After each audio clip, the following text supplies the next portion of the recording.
The train wheels had been silent for 10 minutes before the doors finally opened, revealing a landscape that looked nothing like the wasteland private first class Akira Matsumoto had expected. Through the gap between wooden slats, he could see rolling green hills dotted with red barns, Holstein cattle grazing peacefully in summer pastures, and children riding bicycles along dirt roads that seemed to lead nowhere urgent. This was Wisconsin in July 1944, and it looked like paradise compared to the bombed cities and starving villages he'd left behind in the Pacific. Matsumoto stepped down from the cattle car on unsteady legs, his wrists still bearing rope marks from the journey. Around him, 47 other Japanese prisoners squinted in the afternoon sunlight, their eyes adjusting to freedom from the cramped darkness they'd endured for 6 days.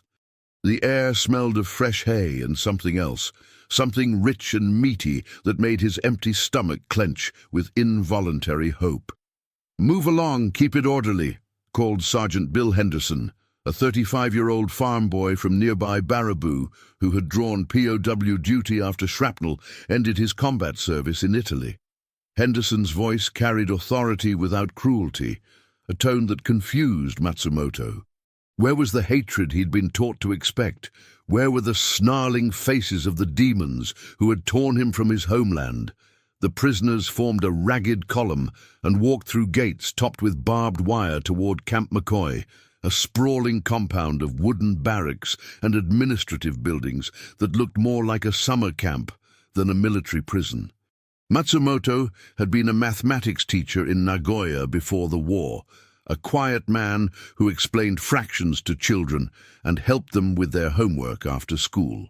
At 26, he possessed the careful observational skills that had once served him in the classroom, and now he catalogued every detail of this strange, new world. The mess hall stood at the compound center, its windows glowing yellow in the late afternoon light. From inside came sounds that made no sense: laughter, the clink of real silverware, voices speaking English in relaxed tones rather than the harsh barks of command he'd anticipated. Most bewildering of all was the smell: roasted meat, fried potatoes, and something sweet that reminded him of festivals from his childhood. Corporal Roy Yamada, a Japanese-American interpreter from California's Central Valley, emerged from the administrative building carrying a clipboard. His presence created an immediate tension among the new arrivals. Here was a man who looked like them, but wore the enemy's uniform, spoke their language with an American accent, and moved with the casual confidence of someone completely at home. "I know what you're thinking," Yamada said in Japanese, his words carrying across the compound's dusty yard. "But you're going to eat better here than you have in months, maybe years. The Red Cross ensures it, and the Commandant believes proper nutrition serves everyone's interests." Lieutenant Colonel James Mitchell, the camp commandant, watched from his office window as the new prisoners absorbed this information. Mitchell had run a dairy farm before the war and understood the practical wisdom of keeping livestock healthy. He applied the same logic to his prisoners, though he preferred not to examine that comparison too closely. At 52, he'd seen enough of war to know that broken men served no useful purpose to anyone. Matsumoto noticed how the guards carried themselves: alert but not aggressive, professional but not savage. Sergeant Henderson checked his watch and spoke quietly into a radio, coordinating the evening meal schedule with the efficiency of someone managing a business rather than torturing enemies. This contradiction gnawed at everything Matsumoto had been taught about American brutality and the honor that came from choosing death over capture. The first cultural shock came at dinner. The prisoners filed into the mess hall expecting watery soup and moldy bread, rations fit for dogs, as their training had promised.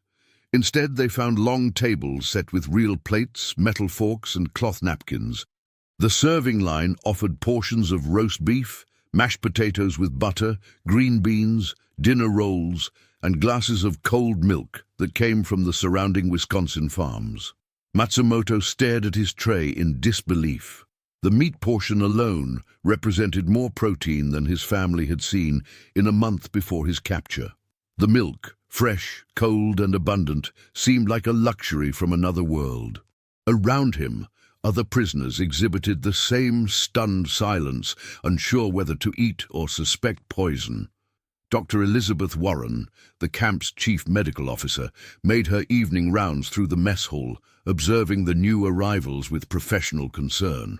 At 38, she'd left her private practice in Milwaukee to serve her country, and found herself treating both American guards and enemy prisoners with the same clinical detachment. She noted signs of malnutrition, untreated wounds, and the particular exhaustion that came from months of inadequate food and constant fear. "Eat slowly," she advised through Yamada's translation. "Your stomachs aren't used to rich food anymore. Take small bites and chew carefully." As Matsumoto lifted the first forkful of roast beef to his mouth, he caught sight of Master Sergeant Kenji Nakamura, the highest-ranking Japanese prisoner in the compound. Nakamura sat ramrod straight at the far end of the hall, eating mechanically and watching his men with the intensity of a hawk. His message was clear: remember who you are, remember what they've done to our homeland, and never mistake survival for collaboration. But the meat was tender, perfectly seasoned, and accompanied by gravy that tasted like comfort itself. Matsumoto found himself thinking not of military honor, but of his mother's kitchen, the way she hummed while preparing meals with whatever ingredients the war had left available. This abundance felt like a betrayal of her memory and a gift he didn't deserve. The meal concluded with something unprecedented: dessert. Kitchen workers distributed small bowls of vanilla ice cream, each portion topped with a cherry and served with a proper spoon. Matsumoto had never tasted ice cream before. Such luxuries hadn't existed in his world of rationed sugar and scarce dairy products. The first spoonful hit his tongue like a revelation. Cold, sweet, creamy, and impossibly rich, it triggered something deeper than hunger or surprise. It tasted like abundance, like safety, like the possibility that his captors might see him as something more than a rabid animal to be caged. The contradiction between this moment and everything he'd been taught about American savagery created a crack in his carefully constructed worldview. That night, lying on a real mattress under clean blankets in a heated barracks, Matsumoto stared at the ceiling and wrestled with questions that had no comfortable answers. If his enemies fed prisoners better than his own army fed soldiers, what did that say about the cause he'd nearly died defending? If American guards treated captured Japanese with more daily kindness than he'd experienced from his own officers, which side truly honored the dignity of human beings? Through the window, he could see lights in the nearby farmhouses where families sat down to their own dinners of beef and milk and ice cream. For the first time since his capture, Matsumoto wondered if being a prisoner might be less about punishment and more about an unwelcome education in truths he wasn't ready to accept. If stories like this make you question what you'd do in someone else's boots, tell us in the comments how you imagine you'd react in this camp, and stay with us for the next chapters. The wake-up call at Camp McCoy came not with shouted commands or rough shaking, but with the gentle clanging of a bell at 6 in the morning. Matsumoto opened his eyes to find Sergeant Henderson walking through the barracks, checking that everyone was stirring, but doing so with the matter-of-fact efficiency of a farmer making morning rounds, rather than the harsh authority he'd expected from his captors. "Breakfast in 30 minutes, Henderson announced through Yamada's translation. "Work assignments after that? Move at your own pace, but don't be late." The casual tone continued to unsettle Matsumoto. Where were the screamed orders, the deliberate humiliation, the constant reminders of his status as a defeated enemy? Instead, he found himself following a routine that felt more like a civilian job than military imprisonment. The contradiction gnawed at the foundations of everything he'd been taught about American barbarity. In the washroom, prisoners lined up at clean sinks with hot running water and actual soap, luxuries that many of them hadn't enjoyed even before their capture. Matsumoto caught his reflection in an uncracked mirror and barely recognized the man staring back. 3 months of adequate food and medical care at Camp McCoy had filled out his cheeks and returned strength to his shoulders. He looked healthier than he had during his final year in the Imperial Army. Breakfast brought another cultural shock. Scrambled eggs, bacon, toast with butter and jam, hash browns, and coffee that came in ceramic mugs rather than tin cups. The eggs alone represented more protein than his family had seen in weeks before his deployment. The coffee, real coffee, not the chicory substitute that had become standard throughout Japan, tasted like wealth itself. Doctor. Warren made her morning medical rounds, checking on prisoners recovering from malnutrition and treating minor ailments with the same attention she might give to any patient. She'd noticed that the new arrivals often struggled with what she privately called abundance syndrome. Their bodies and minds couldn't quite process the transition from starvation to plenty. "How are you feeling today, Matsumoto-san?" she asked through Yamada's interpretation, using the respectful honorific that surprised him every time he heard it from an American mouth. "I am well, doctor," he replied carefully, still unsure whether honesty might be used against him somehow. She checked his pulse, examined his eyes, and made notes in a chart that bore his name, written in both English and carefully drawn Japanese characters. The attention to this detail, the effort to preserve his identity rather than reduce him to a number, created another crack in his understanding of how enemies were supposed to treat each other. Work assignments at Camp McCoy resembled civilian employment more than prison labor. Matsumoto found himself assigned to the camp's educational program, helping other prisoners learn basic English while improving his own language skills. The irony wasn't lost on him. He was teaching enemy words to fellow soldiers, preparing them for a future that might require communication with the very people they'd been trained to hate.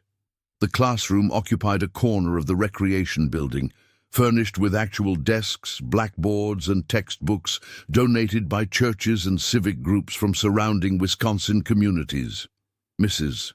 Dorothy Zimmerman, a retired schoolteacher from nearby Sparta, volunteered twice a week to help with pronunciation and cultural context. At 63, Mrs. Zimmerman possessed the patient kindness of someone who'd spent 4 decades helping children learn. She treated the Japanese prisoners exactly as she'd treated her former students, with gentle correction, encouraging smiles, and the assumption that everyone could improve with proper instruction. Her presence forced Matsumoto to confront another uncomfortable truth. The enemy included grandmothers who volunteered their time to help foreign prisoners read American newspapers. "The word is hamburger," she explained during an afternoon lesson, pronouncing it slowly and clearly. "It's a sandwich made with ground beef, very popular here. Hamburger." Matsumoto repeated the word, noting how his classmates struggled with the unfamiliar sounds. Around them, other prisoners attended classes in basic automotive repair, woodworking, and agricultural techniques, skills that would serve them well in the reconstruction that everyone knew must follow Japan's eventual defeat. The Americans were training their enemies to rebuild the homeland they were systematically destroying. Master Sergeant Nakamura observed these educational programs with growing alarm. Each English word his men learned represented a step away from Japanese identity. Each practical skill they acquired made them more valuable to their captors and potentially less committed to their original cause. During evening assemblies in the barracks, he reminded them of their duty to resist assimilation. "Do not mistake comfort for friendship," Nakamura warned in whispered Japanese after the guards completed their nightly head count. "They fatten cattle before slaughter. They teach us their language to make us better servants. Remember your families starving while we feast on enemy beef." But Matsumoto found it increasingly difficult to reconcile Nakamura's warnings with the daily evidence of his eyes. When Private Jimmy Mueller, a 19-year-old guard from Green Bay, shared photographs of his girlfriend back home. Matsumoto saw not a demon, but a homesick young man who missed someone he loved. When Dr.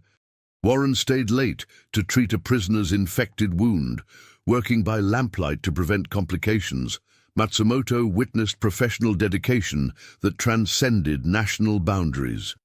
The turning point came on a Thursday afternoon in late August, when the prisoners received their first mail from home in over 6 months. Letters had been delayed by military censorship, shipping difficulties, and the general chaos of a losing war. But the Red Cross had finally negotiated regular postal service between Camp McCoy and families in Japan. Matsumoto's letter came from his sister Hanako, written on rice paper in the careful calligraphy their mother had taught them both. The news was devastating.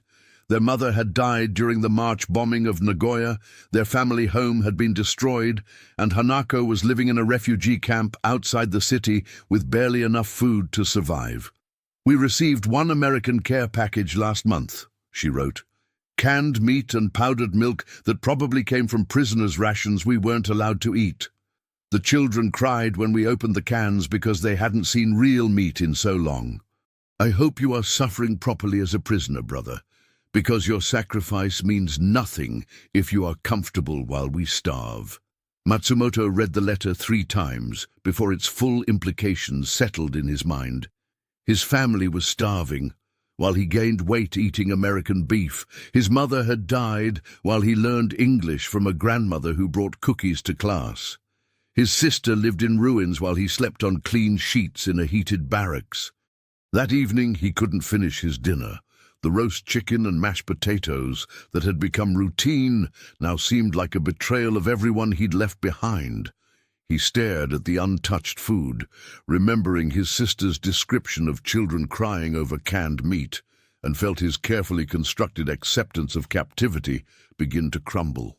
Dr. Warren noticed his distress during her evening rounds. She'd seen this reaction before in prisoners who received bad news from home, the sudden inability to accept comfort when loved ones suffered. Without being asked, she sat down beside him in the mess hall's fading light. "Bad news from home?" she asked gently. Matsumoto nodded, not trusting his voice to remain steady. Dr. Warren had lost her own brother at Guadalcanal, a fact that Yamada had quietly shared with some of the prisoners. She understood grief that crossed enemy lines. "Survivors' guilt is common," she said through the interpreter, "feeling bad about being safe when others aren't. It doesn't help them for you to suffer more, but the feeling is natural." Her words offered no easy comfort, but they acknowledged the legitimacy of his pain.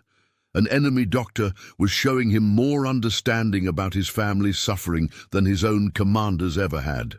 The contradiction felt too heavy to carry alone. That night, lying in his clean bunk while August wind rattled the windows, Matsumoto faced a truth that would haunt him for the rest of his life.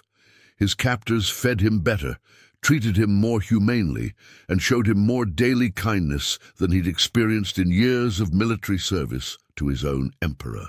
If that was true, what did it say about everything else he'd been taught to believe? September brought the first hints of Wisconsin autumn to Camp McCoy, with maples beginning their slow turn toward gold and farmers in the surrounding valleys preparing for harvest.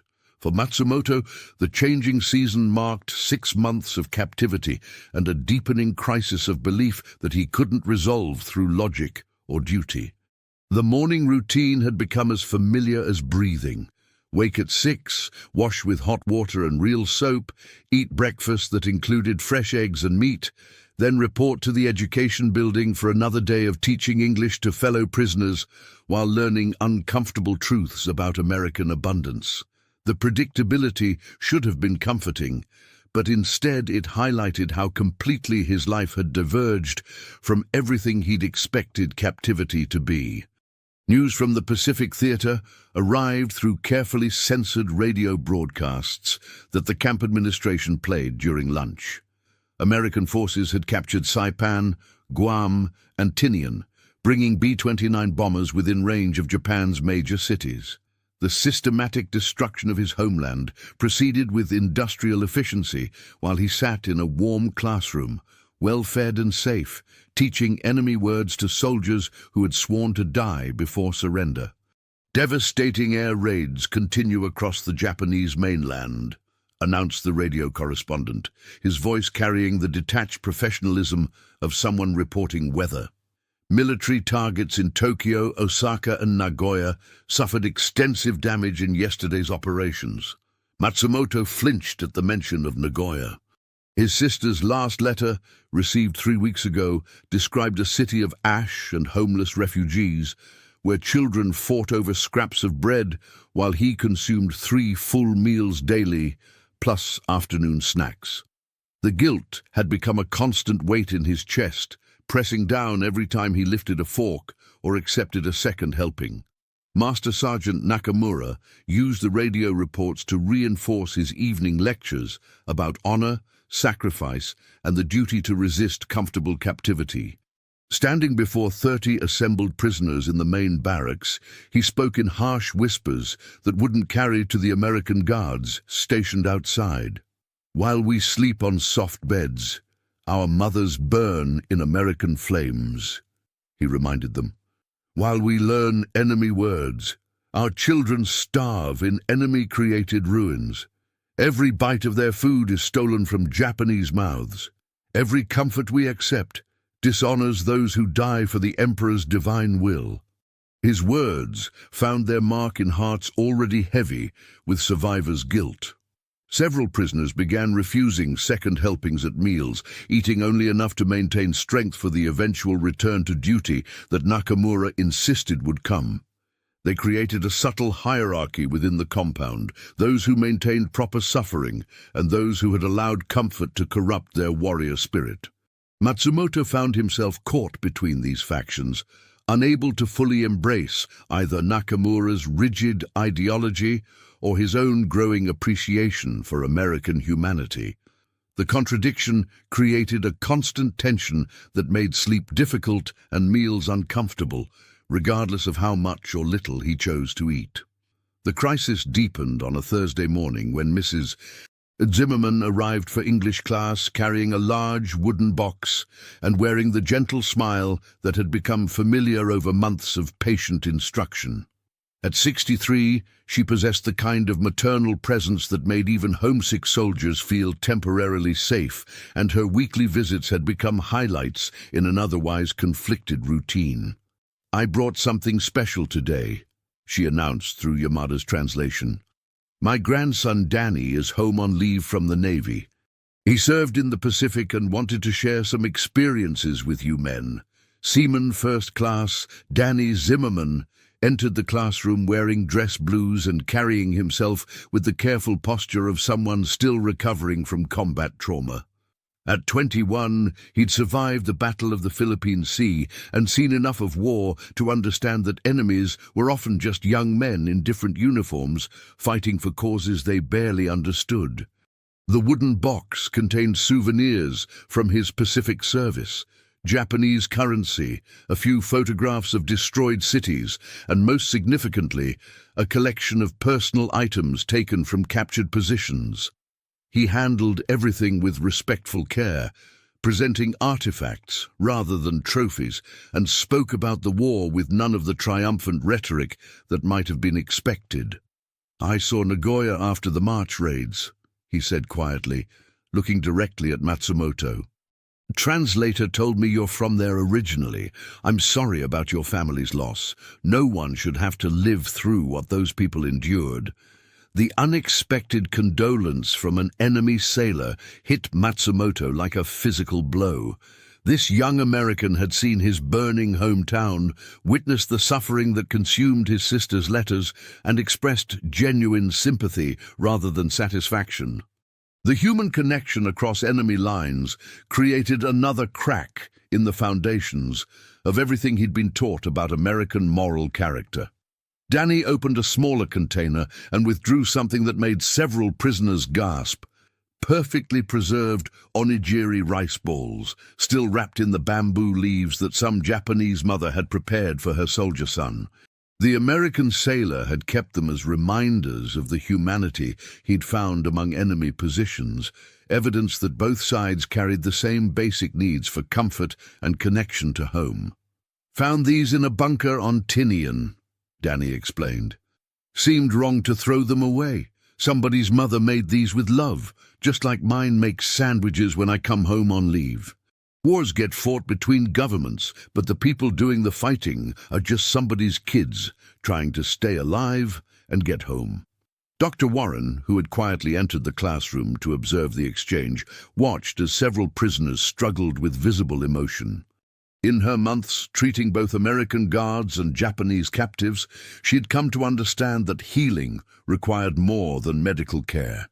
It demanded recognition of shared humanity across artificial divisions of nationality and ideology. The afternoon's most challenging moment came when Danny asked if anyone wanted to share memories of home that didn't involve military service. After long hesitation, a young private named Tanaka spoke about helping his father tend rice paddies in the countryside outside Hiroshima, describing the careful timing required for planting and harvest, the way morning mist rose from flooded fields, and the satisfaction of feeding families with the grain they'd grown. Danny responded by describing his grandfather's wheat farm in Minnesota, the similar rhythms of agricultural life, and how he'd learned to read weather patterns and soil conditions the same way Tanaka had learned to manage rice cultivation. The parallel experiences created an unexpected bridge between enemy soldiers, highlighting commonalities that propaganda had deliberately obscured. As the class concluded and Mrs. Zimmerman prepared to leave, she performed a gesture that would haunt Matsumoto for decades. She approached each prisoner individually, shook hands, and offered the same farewell she'd given her own students. "Keep learning, keep growing, and remember that education never ends." That evening, Matsumoto sat alone in the mess hall long after dinner service ended, staring at an untouched piece of apple pie while wrestling with questions that had no comfortable answers. How could he maintain loyalty to a cause that had taught him to see all Americans as demons when individual Americans consistently treated him with kindness his own officers had rarely shown? How could he honor his family's suffering when his captors demonstrated more daily concern for his welfare than his homeland's leaders had ever expressed? The approaching winter would bring new challenges, new choices, and new tests of loyalties that had already been stretched beyond their breaking points. But tonight, surrounded by the quiet sounds of a Wisconsin evening, Matsumoto faced the devastating possibility that everything he'd believed about enemies, honor, and the nature of human decency might be fundamentally wrong. Do you think you'd cling to what you were taught back home, or to what your own eyes see in a place like this? Comment which side you'd lean toward, and share this episode with someone who loves real human stories from history. October's first frost came early to Wisconsin, painting the windows of Camp McCoy with delicate ice crystals that caught the morning sunlight like scattered diamonds. Matsumoto pressed his face to the glass, watching American guards hurry between buildings while their breath formed small clouds in the crisp air. The seasonal transition reminded him that he'd been a prisoner for 9 months, long enough to witness the full cycle of a Wisconsin year, but still not long enough to reconcile the contradictions that consumed his thoughts. The work detail assignments had expanded as autumn brought harvest season to the surrounding farms. Under carefully supervised conditions, groups of prisoners rode in covered trucks to help local farmers gather corn, soybeans, and late vegetables before winter's arrival. The program served multiple purposes, providing needed agricultural labor, earning modest wages for prisoner accounts, and offering glimpses of American civilian life that complicated propaganda narratives about enemy society. Matsumoto found himself assigned to the Muller family farm, a 160-acre operation run by Hans Muller, a 60-year-old German immigrant whose own son Jimmy served as a guard at Camp McCoy. The generational connection created an odd triangle. Matsumoto worked for the father of the young man who watched him in the compound, while both families remained technically enemies in a global conflict that seemed increasingly distant from their daily interactions. Hans Müller possessed the practical wisdom of someone who had survived one war, immigrated to a new country, and built a successful life through careful attention to soil and seasons. He treated his prisoner workers exactly as he treated any farm hands, with clear expectations, fair compensation, and the assumption that honest work deserved respectful treatment regardless of the worker's nationality or circumstances. "Good corn this year," Müller commented in heavily accented English as Matsumoto loaded bushel baskets onto a horse-drawn wagon. Weather cooperated, soil held moisture, no major pests. Sometimes farming luck, sometimes farming skill, mostly farming patience. The old German's philosophy resonated with Matsumoto's memories of helping his own father with rice cultivation. The rhythms of agricultural life transcended national boundaries. The careful timing of planting and harvest, the anxious watching of weather patterns, the deep satisfaction of feeding families with grain grown through honest labor. Working in Müller's fields provided a connection to his pre-war identity that military service had nearly erased. Dr. Warren made regular visits to the farm work sites, officially to check for injuries or signs of overexertion, but actually to observe how prisoners and civilians interacted away from the compound's formal structure. She'd noticed that many of the Japanese men seemed more relaxed during agricultural work, as if the familiar rhythms of rural life allowed them to remember who they'd been before the war, transformed them into soldiers and prisoners. "Any problems with your workers today, mister?" "Müller?" she asked during a late afternoon visit, her medical bag ready to treat minor cuts or strains that came with harvest labor. "Good workers, these boys," Müller replied, nodding toward Matsumoto and 3 other prisoners who were stacking corn shocks with careful precision. "Understand farming, respect the crops, no waste or carelessness. My son Jimmy, he told me these men eat better at your camp than many American families managed during the Depression. Makes a man think about abundance and fairness." The comment highlighted a paradox that troubled several American staff members. Japanese prisoners of war in Wisconsin enjoyed better nutrition, medical care, and living conditions than millions of American citizens had experienced during the economic hardships of the previous decade. The Red Cross standards that governed POW treatment, combined with Wisconsin's agricultural abundance, created a situation where former enemies lived more comfortably than many American civilians had in recent memory. The moral complexity deepened during the farm workers' lunch break, when Mrs. Müller emerged from the farmhouse carrying sandwiches, thermoses of hot coffee, and slices of fresh-baked apple strudel that filled the autumn air with scents of cinnamon and brown sugar. She served the Japanese prisoners exactly as she would any farmhands, with generous portions and maternal concern about whether they were eating enough to sustain hard physical labor. Matsumoto accepted his lunch with careful politeness, still unsure how to respond to kindness from enemy civilians. The strudel transported him back to childhood festivals where vendors sold sweet pastries made with precious sugar and butter.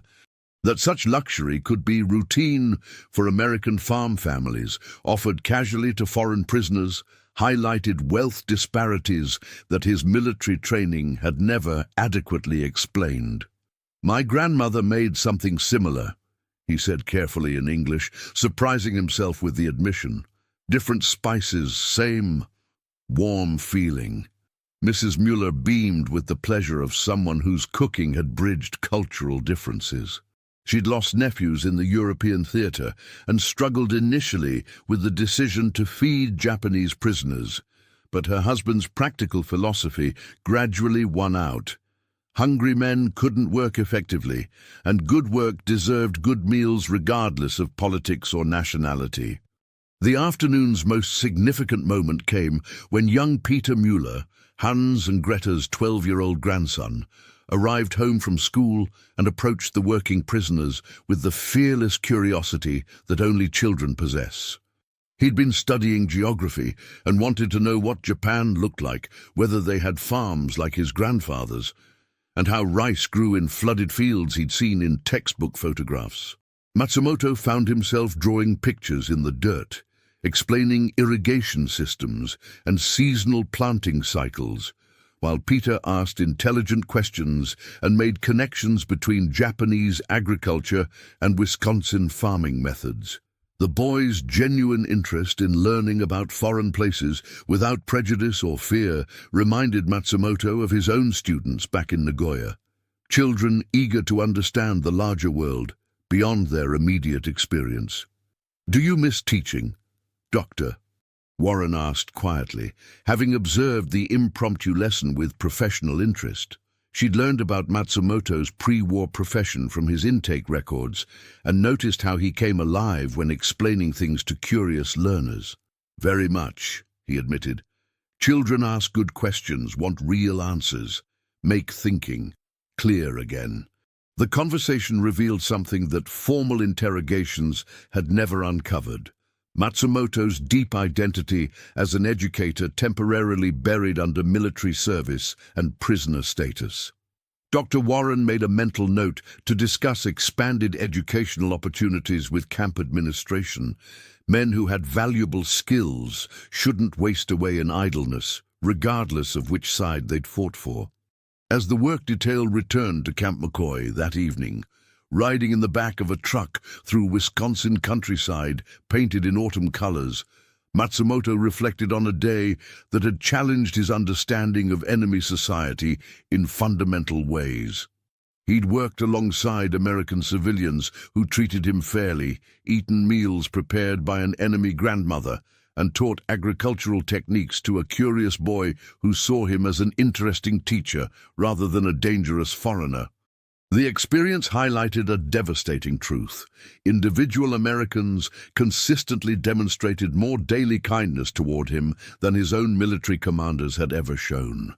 If that pattern reflected broader cultural differences rather than exceptional circumstances, what did it say about the cause he'd nearly died defending? That night, as October wind rattled the barracks windows and guards made their routine head count, Matsumoto lay in his clean bunk, wrestling with loyalties that had been stretched beyond their breaking points. Master Sergeant Nakamura continued preaching resistance to comfortable captivity, but his words carried less conviction when weighed against accumulating evidence of enemy humanity. Outside, Wisconsin farmers prepared for winter, while their Japanese workers slept safely in heated buildings, well-fed and cared for according to international standards that seemed almost impossibly generous. The contradiction would only deepen as winter approached, bringing new challenges to beliefs that had already begun to crumble. November brought the first serious snowfall to Camp McCoy, transforming the Wisconsin landscape into a crystalline wonderland that reminded Matsumoto of paintings he'd seen of Japan's mountain regions in winter. But this snow fell on a different world, one where enemy prisoners lived in heated barracks, ate hot meals 3 times daily, and received medical care that surpassed what most Japanese civilians could access even before the war had devastated their homeland. The central secret revealed itself on a grey Tuesday morning when Dr. Warren asked Matsumoto to help her with a special project. She'd been documenting treatment methods and recovery rates among the POW population, partly for medical research and partly to demonstrate compliance with Geneva Convention requirements. What she needed was a Japanese perspective on how traditional healing practices might complement Western medicine. "I've noticed that some of your men respond better to certain treatments than others," she explained through Yamada's interpretation. "Cultural factors influence healing. Food preferences, sleeping arrangements, social interactions, everything affects recovery. Your observations could help me provide better care for everyone." The request placed Matsumoto in an impossible position. Cooperating with enemy medical research could be construed as collaboration, but Dr. Warren's genuine concern for prisoner welfare was undeniable. She'd spent months treating Japanese patients with the same professional dedication she showed American staff, often working late into the evening to ensure that minor ailments didn't develop into serious complications. As they walked through the camp's small infirmary together, reviewing patient charts and discussing symptoms, Matsumoto gained insight into the systematic care that had kept him and his fellow prisoners not just alive, but healthier than they'd been in years of military service. Dr. Warren tracked every prisoner's nutritional status, monitored weight gain among the malnourished, and adjusted diets to accommodate individual needs and cultural preferences. "We started serving rice twice a week after I noticed that many of you couldn't properly digest the rich American food initially," she explained, showing him detailed nutritional charts. "The transition from starvation to abundance requires careful management. Too much too fast can be dangerous." The medical records told a story that propaganda had never prepared him to understand. His captors had spent considerable resources ensuring that enemy prisoners received better health care than millions of American civilians could afford. The camp's medical budget exceeded that of many rural hospitals, funded by a government that apparently considered enemy welfare a moral obligation rather than an optional courtesy. The revelation that shattered his remaining illusions came when Dr. Warren shared correspondence from the International Red Cross. The letters documented systematic American efforts to improve POW conditions beyond minimum requirements, contrasted with reports about Allied prisoners in Japanese camps who faced starvation, disease, and deliberate brutality that violated every international standard of human decency. "I'm not supposed to show you these," she admitted quietly, "but you're an educated man who deserves to understand the full situation." The disparity in treatment methods reflects different philosophies about prisoner welfare. Some nations view captives as resources to be preserved. Others see them as burdens to be endured. Matsumoto read the reports with growing horror. Allied prisoners in Japanese camps died at rates 30 times higher than Axis prisoners in American facilities. The numbers represented more than statistical differences. They revealed fundamental contrasts in how cultures approach the treatment of helpless human beings.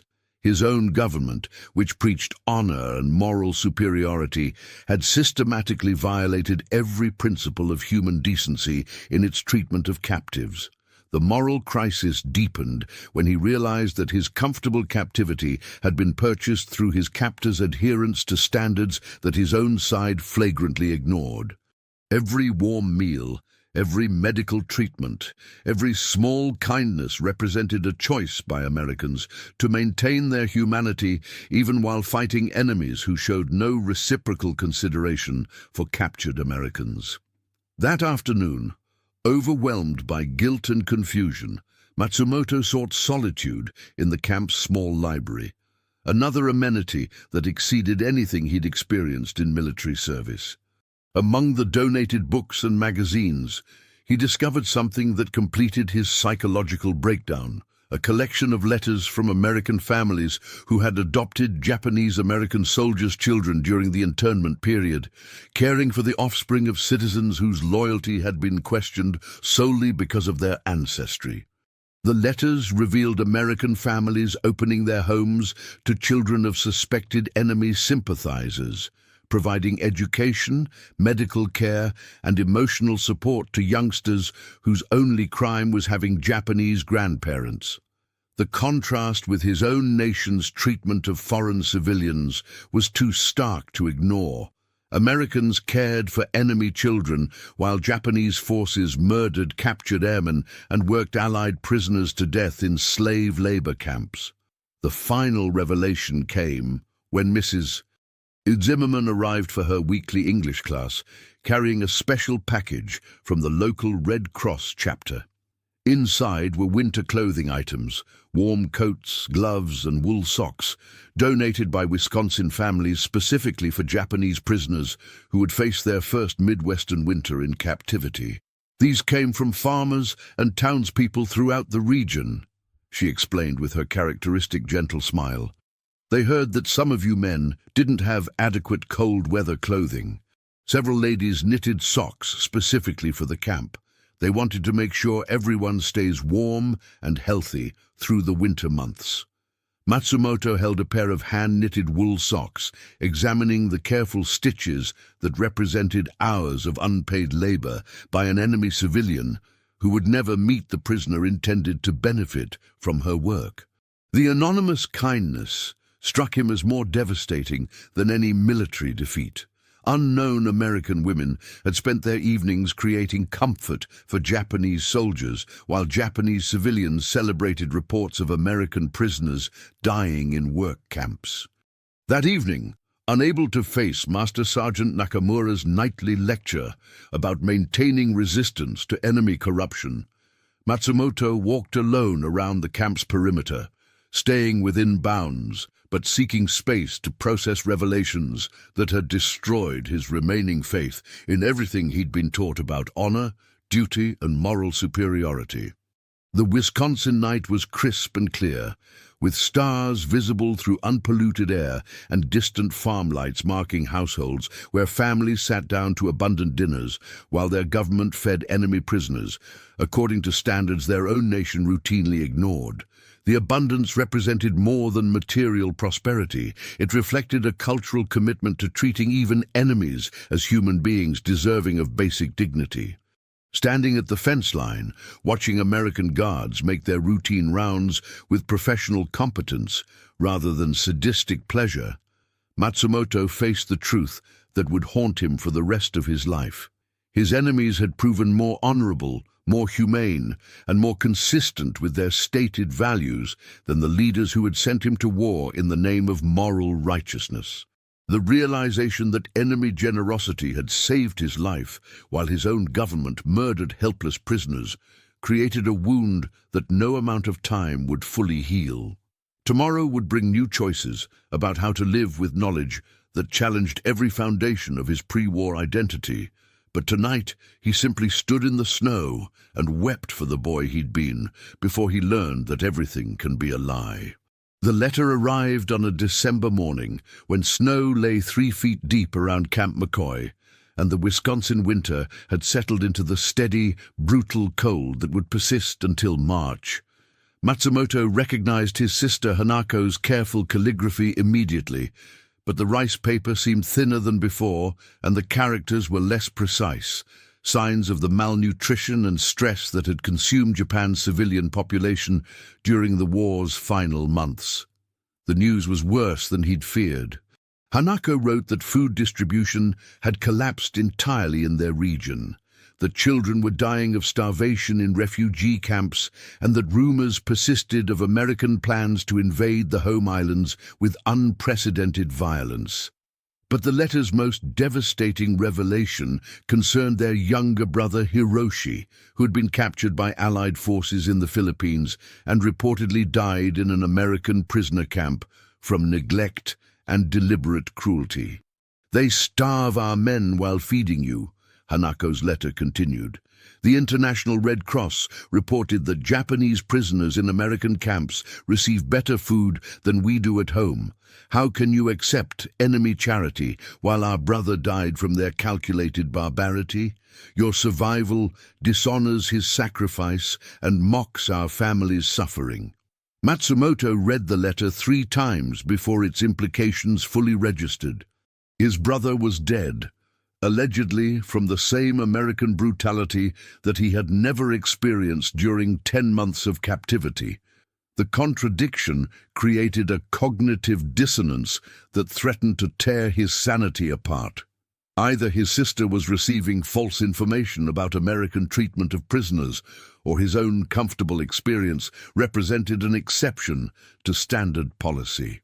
Doctor. Warren found him in the library that afternoon, staring at blank pages while tears tracked silently down his cheeks.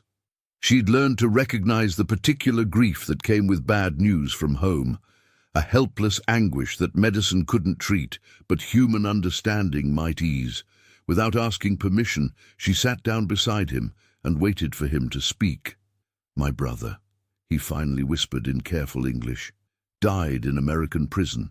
Family says, cruel treatment, no food, no medicine. But here," he gestured around the warm library with its comfortable chairs and well-stocked shelves, "here is kindness I never expected." Dr. Warren felt her professional composure crack.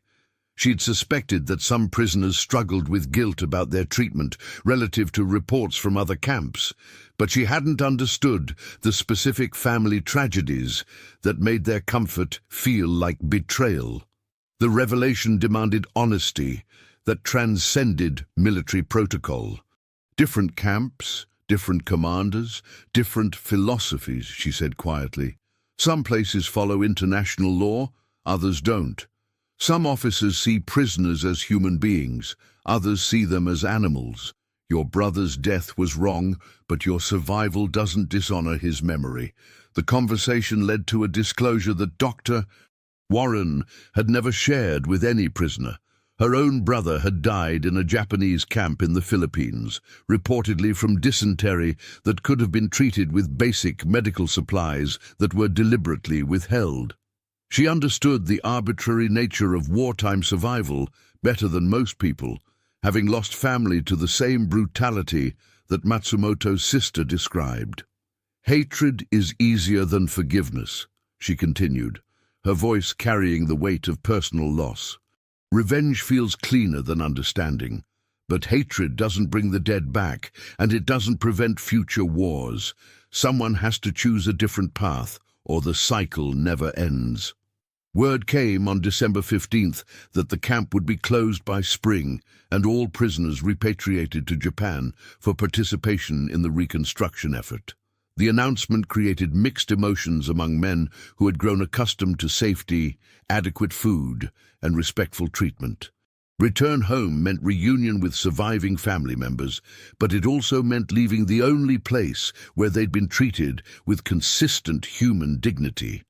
Master Sergeant Nakamura saw repatriation as vindication of his resistance philosophy. During a final evening assembly in the main barracks, he addressed his men with the rigid certainty that had sustained him through months of ideological challenge. "Soon we return to serve the Emperor's divine will in rebuilding our sacred homeland," he announced. "The Americans' soft treatment was calculated to weaken our resolve, but we have maintained our honor through disciplined resistance. When we arrive home, we will report their psychological warfare methods and warn others against succumbing to enemy manipulation." But several prisoners, including Matsumoto, knew they could never again embrace the blind nationalism that had sent them to war. They had witnessed enemy humanity on a daily basis and couldn't pretend that Americans were demons deserving of total hatred. The knowledge would make them suspect in a homeland that expected returning soldiers to bring stories of heroic suffering and uncompromising resistance. The farewell celebration came on Christmas Eve, when camp administration organized a dinner that featured both American holiday traditions and Japanese cultural elements. Mrs. Zimmerman had coordinated with local churches to provide gifts for every prisoner. Practical items like writing materials and small luxuries like chocolate bars that represented unimaginable wealth in wartime Japan. The evening's emotional climax occurred when Danny Zimmerman, now permanently assigned to Camp McCoy pending discharge from Navy service, presented Matsumoto with a carefully wrapped package. Inside was a leather-bound journal and a fountain pen, along with a note written in careful English, "For recording the stories that need to be remembered, even when they're difficult to tell. Someone should write down what really happened here," Danny explained. "Not the official reports or propaganda versions, but how ordinary people treated each other when they could have chosen hatred instead of humanity. Future generations need to understand that enemies can choose to see each other as human beings." Matsumoto accepted the gift with formal bows and words of gratitude that seemed inadequate for the gesture's significance. The journal represented more than writing materials. It was a commission to bear witness to truths that might be unwelcome in a homeland that had taught him to expect only barbarism from American captors. The final twist came on New Year's Day, 1945, when Dr. Warren called Matsumoto to her office for a private conversation that would haunt him for decades. She had received unofficial word through Red Cross channels that his brother Hiroshi was alive and recovering in a military hospital in California. The reports of his death had been false information, possibly spread by Japanese authorities to maintain morale among civilians who might lose faith if they learned about humane treatment of prisoners. I can't verify this officially, and I can't guarantee your brother will survive his injuries, she said carefully. But the man your family mourns is probably alive and receiving the same medical care we've provided here. Your government may have reasons for telling families that captured soldiers are dead rather than admitting they're being treated well. The revelation shattered Matsumoto's remaining faith in official communications from his homeland. If authorities would lie about his brother's death to prevent families from questioning enemy brutality, what other deceptions had shaped his understanding of the war's moral dimensions? How much of what he'd been taught about American savagery was deliberate falsehood, designed to maintain hatred that served political purposes? When the trains finally came to take them home in March 1945, Matsumoto carried his leather journal filled with careful observations about American treatment of prisoners, detailed accounts of daily kindnesses, and honest assessments of the moral contradictions he'd witnessed. He knew the contents would be suspect in a Japan that expected returning soldiers to confirm propaganda narratives about enemy barbarity. 40 years later, as an old man teaching school again in a rebuilt Japan, Matsumoto would still struggle with the silence that had surrounded his camp experience. He'd never spoken publicly about the guards who treated prisoners with professional respect, the doctor who provided better medical care than he'd received in his own army, or the civilians who knitted socks for enemy captives during Wisconsin winters. But he kept the leather journal, and sometimes late at night he would read his own careful records of a time when enemies chose to see each other as human beings. The stories remained difficult to tell, but they were too important to forget. Evidence that even in the darkest conflicts, some people refused to abandon their humanity, regardless of the cost. The method that had moved Japanese POWs to unexpected gratitude, he understood now, had never been about propaganda or psychological warfare. It had been about Americans choosing to maintain their own moral standards, even when fighting enemies who showed no reciprocal consideration. That choice, more than any military victory, had proven which side truly embodied the values it claimed to defend. If this story reminded you that even in the darkest times, small acts of humanity still matter, subscribe to the channel, tell us which country you watch from, and invite someone to revisit history with us in the next story.